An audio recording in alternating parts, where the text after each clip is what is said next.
Olá, seja bem-vindo às aulas de computação gráfica. Meu nome é Marcos Oliveira Freitas e nessas aulas nós vamos focar na parte de pipeline gráfica. Como eu disse, meu nome é Marcos Oliveira Freitas, sou professor da Universidade Federal do Ceará, do campus de Russas. A minha formação também é pela Universidade Federal do Ceará, tanto graduação quanto mestrado e doutorado em ciência da computação.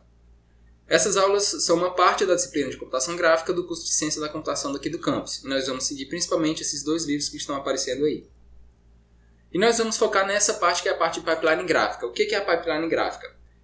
Quais são os algoritmos, quais são as etapas que os objetos tridimensionais têm que passar para ser formada uma imagem bidimensional. Então, a pipeline gráfica é como transformar um objeto tridimensional em uma imagem bidimensional. E a gente vai seguir principalmente a pipeline fixa do OpenGL antigo, na verdade. Onde primeiro é a etapa de modelagem, e essa etapa não vai ficar com a gente. Eu não vou falar aqui nessas aulas dessa parte de modelagem, vou falar rapidamente nessa aula de introdução. E a gente vai começar dessa etapa de visualização, depois a gente vai partir para a etapa de projeção e de visão perspectiva, que as duas estão muito correlacionadas. Depois a gente vai partir para a etapa de clipping e finalmente a etapa de rasterização. Na etapa de rasterização a gente vai falar rapidamente também sobre a parte de colorização. Mas eu não vou focar na etapa nem de modelagem nem de colorização, principalmente porque a etapa de colorização envolve a parte de iluminação, que aí vai ficar, acho que com outro professor. O que é a etapa de modelagem? A etapa de modelagem é a definição dos objetos tridimensionais. E a gente vai assumir que todos esses objetos têm faces poligonais e a gente vai facilitar a nossa vida e assumir que todos esses polígonos são triângulos. Caso um polígono seja um polígono complexo, como esse que está aparecendo aí no meio, a gente vai assumir que ele sofreu um processo de tesselação e ele foi subdividido em triângulos. Então a gente vai assumir que o objeto é formado simplesmente de triângulos e a gente vai partir de um triângulo e passar com esse triângulo por toda a pipeline gráfica. Além disso, também na etapa de modelagem são definidas as propriedades de material e a iluminação do cenário. Que propriedades são essas? Cor, normal ou coordenadas de textura, que são definidos vértice a vértice em cada polígono de cada objeto. E a iluminação são as fontes de luz que têm uma posição e uma cor. Então essas são as propriedades do material que vão ser levadas pela pipeline gráfica até o final dela, até a etapa de rasterização, onde elas vão ser utilizadas para justamente definir qual é a cor de um objeto. Qual é a cor de um pixel, perdão. A primeira etapa que a gente vai falar, que a gente vai se aprofundar, que vai ser na aula que vem, é essa etapa de visualização. O que é a etapa de visualização?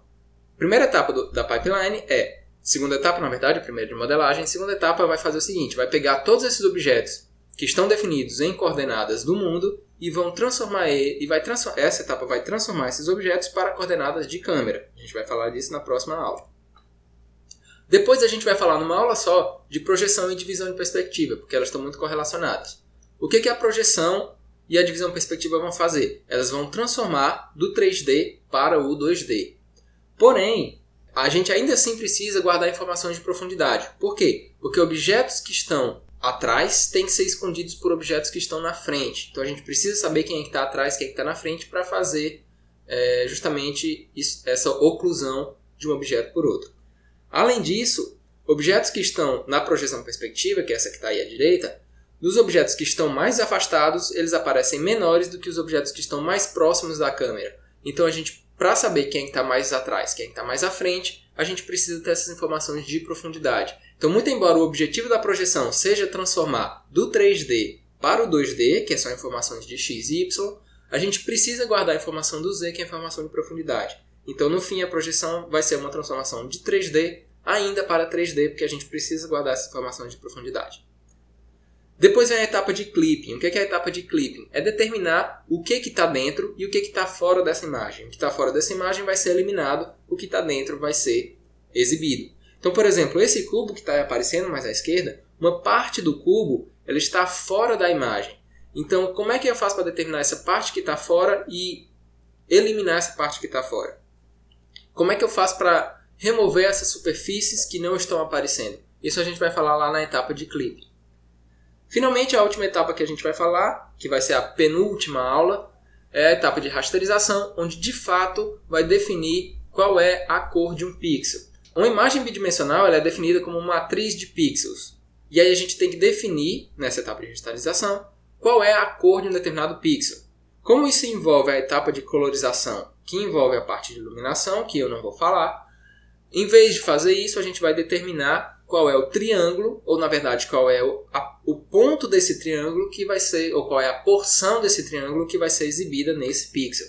Essa porção desse triângulo que vai ser exibida nesse determinado pixel é chamada de fragmento. Nós vamos falar isso na penúltima aula. A última aula vai ser uma aula de conclusão, onde a gente vai rever todo esse processo, fazer uma revisão de todo esse processo. Então eu vou falar aqui rapidamente da etapa de modelagem, só para dizer o que vocês têm que saber para começar daqui para frente, certo?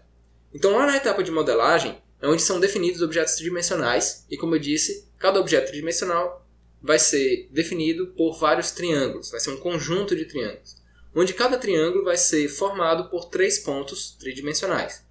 E esses pontos eles vão ser dados em coordenadas homogêneas. Por que vão ser dados em coordenadas homogêneas? Porque as coordenadas homogêneas vão ser essenciais para facilitar algumas transformações, como a transformação de translação, transformação de projeção e as transformações de rasterização que a gente vai falar lá na penúltima aula. A última vai ser de conclusão.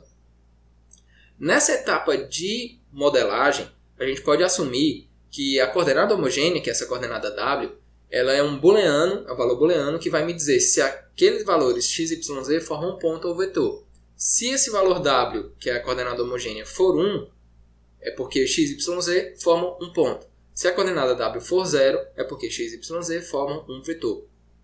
Além disso, eu vou assumir que você sabe como calcular um produto escalar, como calcular o comprimento de um vetor, o que é um vetor unitário e como calcular um vetor unitário na direção de um determinado vetor. Eu vou assumir que você sabe como calcular o ângulo entre dois vetores e como fazer a projeção de um vetor sobre outro. Eu vou assumir que você sabe também como calcular o produto vetorial entre dois vetores. E esse produto vetorial vai ser essencial para a gente calcular, para a gente utilizar a normal de um certo polígono, que no nosso caso vai ser um triângulo. Esse produto vetorial ele vai dar um vetor que ele é perpendicular ao plano formado por dois vetores iniciais. Então, se eu tenho U e V, eles formam um plano e esse produto vetorial, o vetorial V, vai dar um outro vetor e esse vetor vai ser perpendicular ao plano formado pelos dois vetores originais. Além disso, o produto vetorial, esse vetor normal, definido pelo produto vetorial, ele vai ser formado utilizando a regra da mão direita. Então, eu vou assumir que vocês sabem também o que é a regra da mão direita. Vou assumir que vocês sabem também o que é a transformação de translação, que é essa matriz dada em coordenadas homogêneas. Que ela vai fazer, o que ela vai fazer? Ela vai levar um certo ponto de um objeto até um outro ponto. Nesse caso, aqui nesse exemplo, ele está levando um triângulo todo de uma certa posição para outra posição, porque a mesma transformação de translação está sendo aplicada nos 3 vértices desse triângulo. Vou assumir que vocês sabem a transformação de escala, que vai pegar um objeto centrado na origem do sistema e vai aumentar ou diminuir esse objeto, aplicar uma escala nesse objeto. Vou assumir que você sabe também o que é a matriz de rotação e o que é uma rotação, que vai fazer o quê? Vai pegar um objeto que está centrado na origem do sistema e, dado um vetor e um ângulo, vai rotacionar esse objeto de um determinado ângulo ao redor desse vetor. Vou assumir que você sabe também o que é o cisalhamento. O que é um cisalhamento? É uma deformação em um objeto que vai depender da distância para uma determinada relação, para uma determinada origem. Então, por exemplo, esse objeto aí, ele está sofrendo cisalhamento no x com relação ao y.